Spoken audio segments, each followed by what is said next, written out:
So, a few years back, I accidentally filmed felony assault with a deadly weapon. As one does. And it's all caught on tape. It happened in Colorado Springs. I put it on YouTube, and 1 million people ended up watching almost overnight. Drivers now facing charges, all thanks to this dash cam video. Springs PD said my video was the first time ever that a YouTube video had helped them solve an investigation. It's not every day one helps police solve a case. This is probably the worst thing I've captured on video. Colorado Springs delivery driver Joel Hartzell didn't want to go on camera, but they put my name, face, voice, and place of employment on the TV anyway without asking. In the comments under their news segment video, I found a bunch of these commenters with more common sense than whoever makes decisions on that news channel.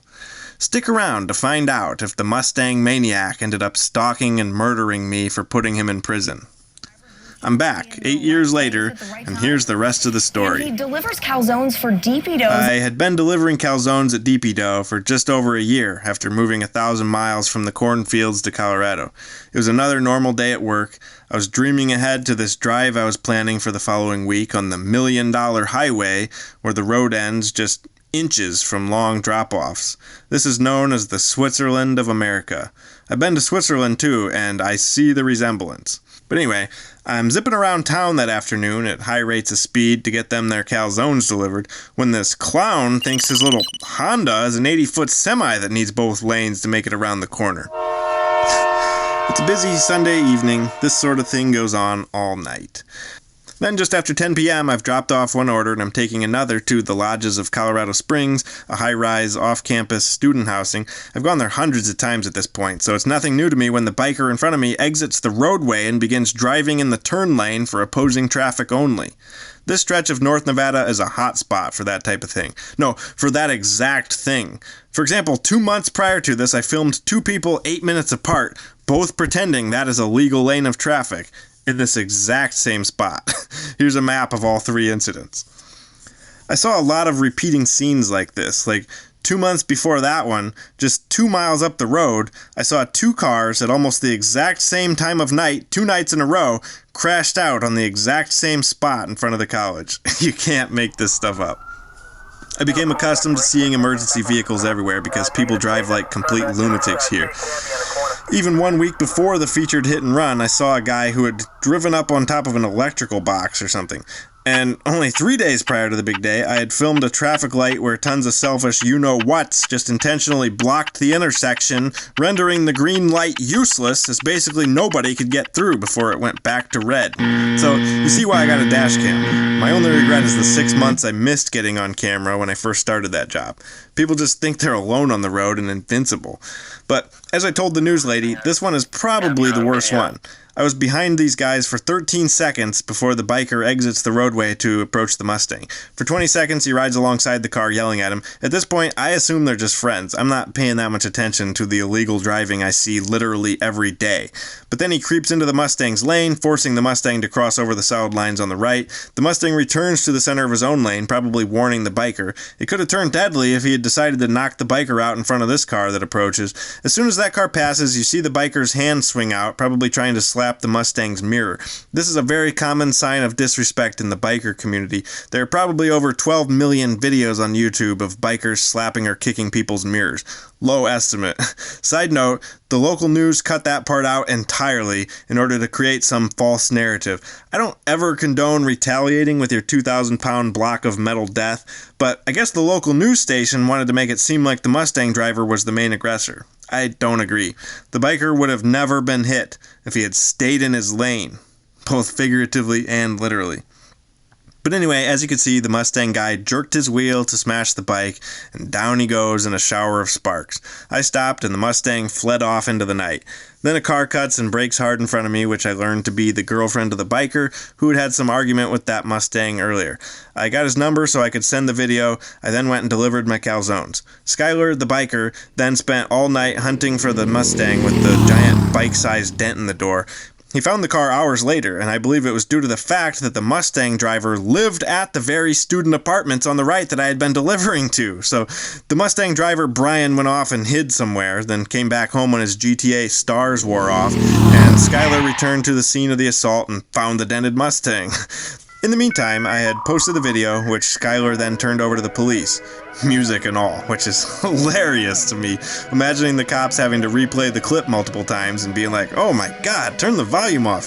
The next day I had 15,000 views, then 150,000.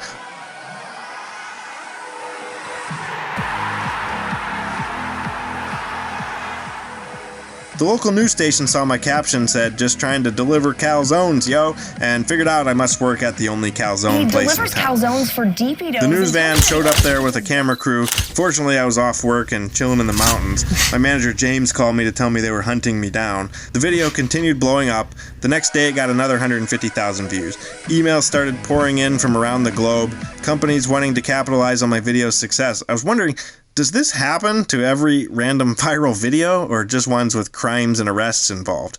Worldstar Hip Hop had just stolen the video and re-uploaded it onto the homepage of their site, where millions and millions of views were immediately stolen from me.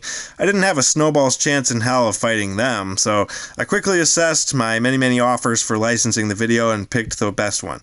Break.com gave me 70%, and I gave them 30%, and they set their legal teams out to sniff down all the illegal copyright infringers. Lots of Russian channels were stealing it. Break took them all down, including Worldstar, so it was well worth it sharing the money with them. I immediately had way more than enough watch hours to monetize my channel, but at 38 subscribers I lacked the 1,000 subscriber count needed to join the YouTube Partner Program. I still do, but I used to too. The virality wore off, and the views slowed to a crawl. In 2024, only 2,334 people watched. It's now been viewed in these 112 countries, almost 60% of the countries of the world. 1.19 million viewers were evenly split on PC, iPhone, and Android. Only 61,000 viewers were on a Mac, then 5,000 on Linux, 2,200 on a Windows phone, 1,800 on a smart TV, 1,500 on a PlayStation, 1,300 on an Xbox, 1,200 on a Roku, 795 were on a BlackBerry, 547 on Amazon Fire, 385 on Chromecast, 239 on WebOS, 220 on Chrome OS, 78 on an Apple TV, 34 people watched on a Nintendo Wii, 19 on KaiOS, 17 on Tizen, 17 on a Nintendo Switch, 3 on Vita, and 1 on Bada. Who was the one person to watch it on Bada? That was some long discontinued Asian operating system, but they only made it 38 seconds in, quitting like 11 seconds before the action happens. Maybe their antique phone finally died. Throw that junk away, man, it's an antique. And what happened to the two characters in the incident? Both of them ended up commenting on my video. Skylar Rape33 claimed Brian was charged with assault with a deadly weapon and compared his haters to the scum that apparently lines his disgusting, unclean bathtub. His alleged friend, who he supposedly illegally street races with, also commented, threatening to fight all the haters at Walmart. But then when they asked for an exact location, as there are many Walmarts in town, he suddenly claimed he was not a real gangster and just bored. I continued to see Skylar ripping around town on his bike, occasionally chatting him up at the stoplight. He had asked me to take the video down after it started going viral, probably because nearly every single comment was against him. Some comments boasted of the violence they would have inflicted on Skylar, many laughed at his pain, and almost all of them showed zero sympathy. There were a dozen variations of comments saying, play stupid games, win stupid prizes, as well as an equal number of don't bring a knife to a gunfight comments, such as don't bring a bike to a Mustang fight, or don't bring a fly swatter to a sword fight. The word moron is used to describe Skylar 38 times in the comments, and ass/asshole/dumbass are used 50 times. He's called stupid 61 times, prick 10 times, idiot 31 times, bitch 30 times, and wrong 27 times. Shit and fuck are uttered 204 times, almost entirely in comments aimed at Skylar. The term deserved is said 77 times, justice 4 times, and karma 10 times.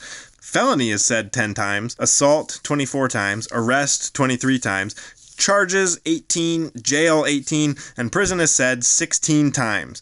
Mirror is mentioned a whopping 68 times. That little action did not go unnoticed by my viewers, despite the news station blatantly attempting to weirdly hide that detail from the public. Fight is said 47 times, 8 people linked to news articles about this.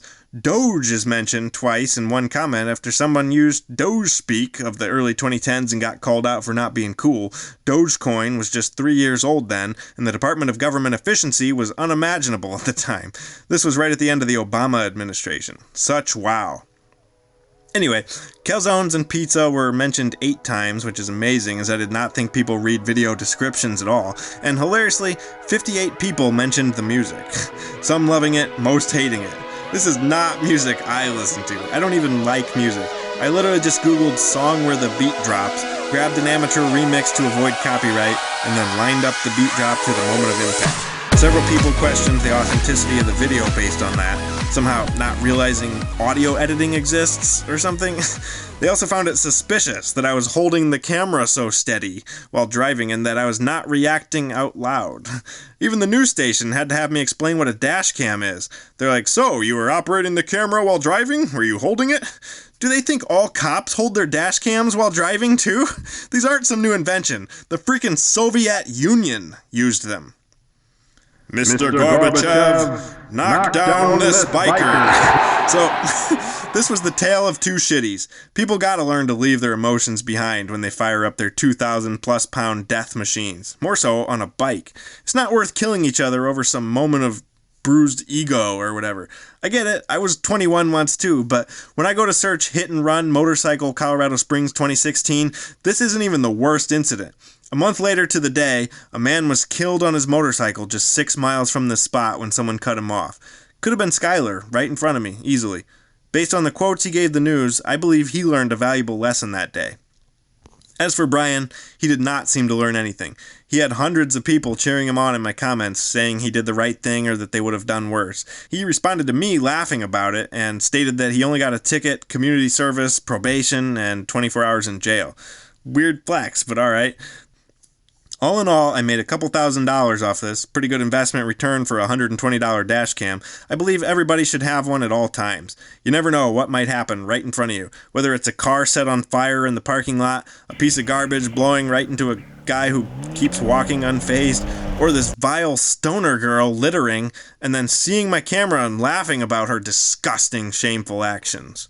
Or even if you just capture cool stuff like lightning bolts raining down, crazy clouds, sick views, a guy face planting, a good luck black cat crossing your path, a PT Cruiser driver seemingly trying to pay for his meal with a Nike shoe, or just capturing clips of cool cars cruising by.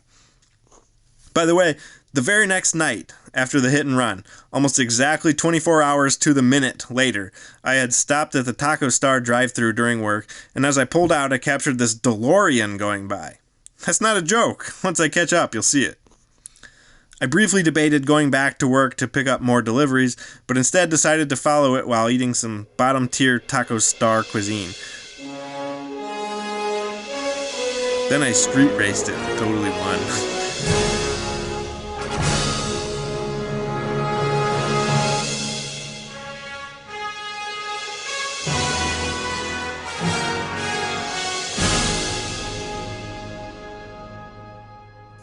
Something 88 miles per hour.